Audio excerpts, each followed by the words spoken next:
ప్రజల మీద వాళ్ళ ఆరోగ్యం పట్ల బాధ్యతగా వ్యవహరించాల్సింది పోయి వాళ్ళ మీద కక్ష సాధిస్తూ ఉన్నారు.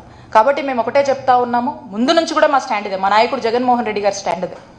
ముందు నుంచి కూడా మేము చెప్తా ఉన్నాము, మేము ఒక గొప్ప ఆలోచనతో, ఒక గొప్ప ఉద్దేశంతో రాష్ట్రంలో 17 కొత్త గవర్నమెంట్ మెడికల్ కాలేజ్ తీసుకురావడం కానీ, ఆరోగ్యశ్రీ ప్రొసీజర్స్ పెంచడం కానీ, నెట్వర్క్ హాస్పిటల్స్ 1000 ఉన్నటువంటి నెట్వర్క్ హాస్పిటల్స్ పరిధిని నియర్లీ 2300 హాస్పిటల్స్కి మేము పెంచడం కానీ, at the same time family doctor లాంటి ఒక గొప్ప ఇనిషియేటివ్ నోవెల్ కార్యక్రమాల్ని తీసుకొచ్చి అవసరం ఉన్నటువంటి ప్రతి ఇంటికి గవర్నమెంట్ డాక్టర్ని పంపించడం కానీ, ఇలా ఆరోగ్య ఆసరా లాంటి కొత్త ఒక డైమెన్షనల్, ఒక ఆరోగ్యశ్రీకి అడిషనల్ డైమెన్షన్గా ఇంట్రడ్యూస్ చేయడం కానీ, అందులో 5000 వరకు కూడా వాళ్ళకు ఇవ్వటం కానీ, ఇలా ప్రతిదీ దేంట్లో అయినా కూడా కొన్ని ఇన్నోవేషన్స్, రిఫార్మేషన్స్ తీసుకొచ్చి ప్రజలకు మరింతగా చక్కటి కార్పొరేట్ స్థాయి వైద్యాన్ని పేద ప్రజలకు ఇంటి వద్ద నుంచే అందించాలంటే ఒక గొప్ప లక్ష్యంతో జగన్ గారి ప్రభుత్వం ముందుకు వెళ్ళింది.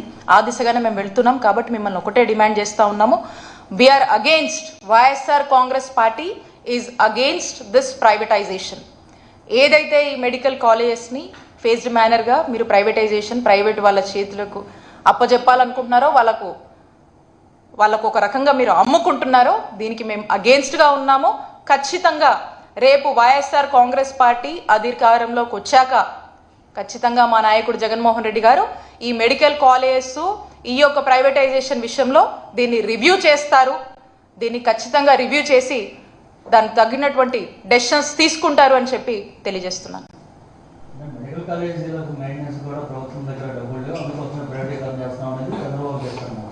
దానికోసమే అన్న ఇందాక చెప్పాను మీకు, జియో నంబర్ 108 మనకు అదే చెప్తా ఉంది. సెల్ఫ్ ఫైనాన్సింగ్ అనే కాన్సెప్ట్ని మనం ఎందుకు తీసుకొచ్చామంటే, దానివల్ల కొంత రెవెన్యూ జనరేట్ అవుతుంది. ఆ రెవెన్యూ జనరేట్ అయినప్పుడు గవర్నమెంట్ మీద భారం పడకుండా వాటికవే సస్టైన్ అయ్యేటువంటి ఒక ఫిజిబిలిటీ అనేది మనకు లభిస్తుంది.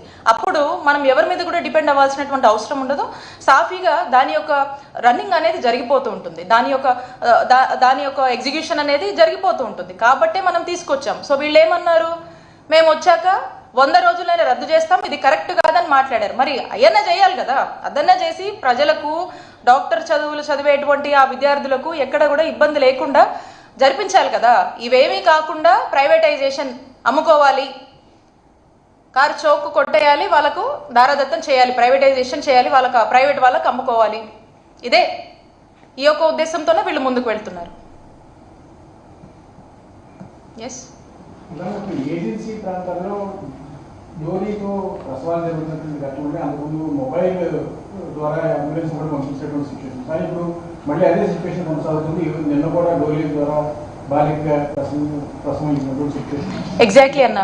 ఏజెన్సీ ప్రాంతాల్లో మీరు చూసినట్టయితే ఇందాక సెకండ్ ఫేజ్లో నేను చెప్తున్నటువంటి పాడేరు మెడికల్ కాలేజ్ ఏదైతే ఉందో దానికి కావాల్సినటువంటి ఇన్ఫ్రాస్ట్రక్చర్ మేము ఆల్రెడీ లే చేసాము. అండ్ మోర్ ఓవర్ అందులో కొంత ఈ సెంట్రల్ సపోర్ట్ కూడా దొరుకుతుంది ఆ యొక్క కాలేజ్కి. అంటే 3 కాలేజెస్కి మనకి సెంట్రల్ గవర్నమెంట్ నుంచి సపోర్ట్ ఉంది. ఒకటి మచిలీపట్నం, పాడేరు, పిడుగురాళ్ళ. సో ఈ పాడేరుకి సంబంధించి 50 సీట్లకు అప్పుడే మనం లే చేసిన ఇన్ఫ్రాస్ట్రక్చర్తో ఎన్ఎంసీ నుంచి పర్మిషన్ వచ్చింది, అది కొంత స్టార్ట్ అయింది. లేకపోతే దాని మీద వీళ్ళు లీస్ట్ బాదర్డ్. దట్స్ వై అలాంటి ప్రాంతాల్లో కూడా పార్వతీపురం కావచ్చు, ఇప్పుడు పాడేరు కావచ్చు, మనము అక్కడ హెల్త్ సెక్టర్ని స్ట్రెంగ్తన్ చేయాలనేటువంటి ఉద్దేశంతోనే తీసుకొచ్చాము. మీరు చెప్పినట్టు డోలీలు ఇదంతా ఉన్నప్పుడు అక్కడ కొన్ని ఇన్నోవేటివ్ కాన్సెప్ట్స్తో పాడేరు ఎస్పెషలీ ఆ ఏరియాలో అక్కడ ఈ ప్రెగ్నెంట్ ఉన్నటువంటి ఉమెన్ని, అంటే ఒక 1 మంత్ ముందే వాళ్ళ అటెండర్ ఎవరైతే ఉంటారో, వాళ్ళ మదరో లేకపోతే అత్తగారో ఎవరైతే వాళ్ళని తీసుకొచ్చి వాళ్ళతో పాటు తోడుగా ఉండి వాళ్ళకి కావాల్సినటువంటి నెసరీ కేర్ని కూడా ఎన్ష్యూర్ చేసినటువంటి సందర్భాలు ఉన్నాయి. అండ్ ఎస్పెషల్లీ మేమంతా కూడా వెళ్ళి తిరిగాము.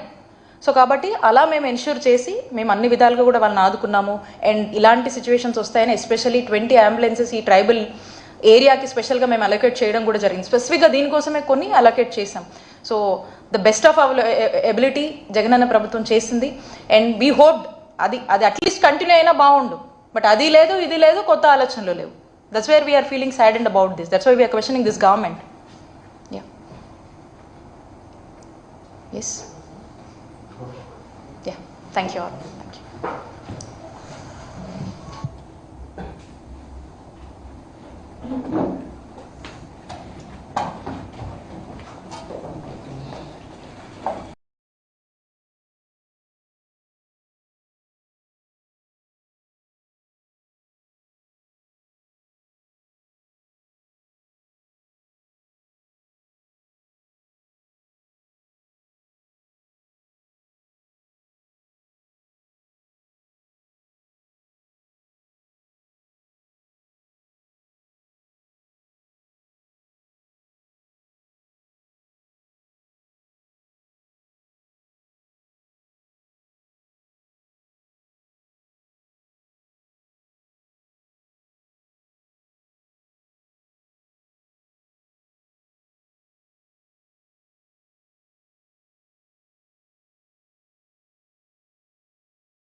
వాళ్ళ గిట్టదని అనిపిస్తుంది. At the same time education విషయానికి వస్తే కింద మళ్ళీ ఒక 33 ఏళ్లకి ఉంటుంది. అంటే మొత్తం 66 ఏళ్లకి ఈ యొక్క లీజుని ఇస్తూ మరి ఈ యొక్క ప్రైవేటైజేషన్ అనేది అసలు వెల్ఫేర్ అంటే వాళ్ళ గిట్టదని అనిపిస్తుంది. At the same time education విషయానికి వస్తే దాంట్లో కూడా ఏ విధమైనటువంటి స్టాండర్డ్స్ ఏం అనేది కూడా అన్ని కూడా పక్కన పెట్టి ఏ మాత్రం కూడా పట్టించుకోవట్లేదు. అండ్ హెల్త్ విషయానికి వస్తే కంప్లీట్ ప్రైవేటైజేషన్ అనే ఒకటువంటి కాన్సెప్ట్